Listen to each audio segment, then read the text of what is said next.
Segment Efes, Nikud Achat, Nikud He.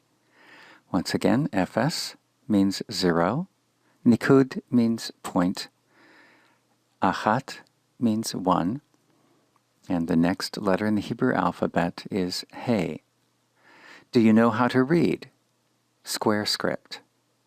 The remainder of the heading reads, Hayadata likro, Hayadata likro.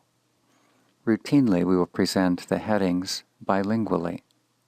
This sort of a textbook entry sheds some light on some aspect of Hebrew culture, in particular, Hebrew writing. The style of writing that you are learning is known as square script. Square script was developed by Israelites exiled in Babylonia. Here's an example of square script with consonants only. It's known as an unvocalized text, that is, a text without the vowels. Can you pick out some of the Hebrew consonants that you've learned so far? Perhaps you'll see an aleph, or a beit, or dalet. Read the caption in your textbook to learn a bit more about this excerpt from a very significant portion of the Hebrew Bible.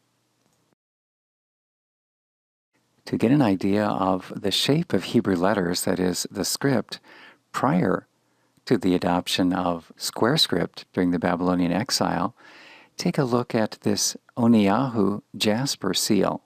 It won't take long for you to realize that the style of writing here is quite different from that developed later in the square script. You can read more about the Oniyahu seal in section 2.1.chet.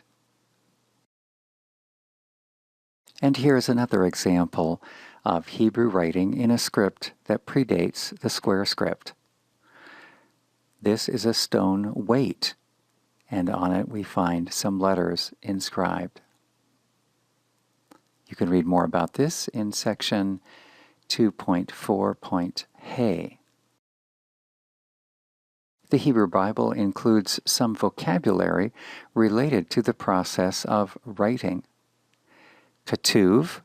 Katuv is a word that we find in the book of Esther, and it means script. Ot. Ot is a word that can mean a distinguishing mark or an omen.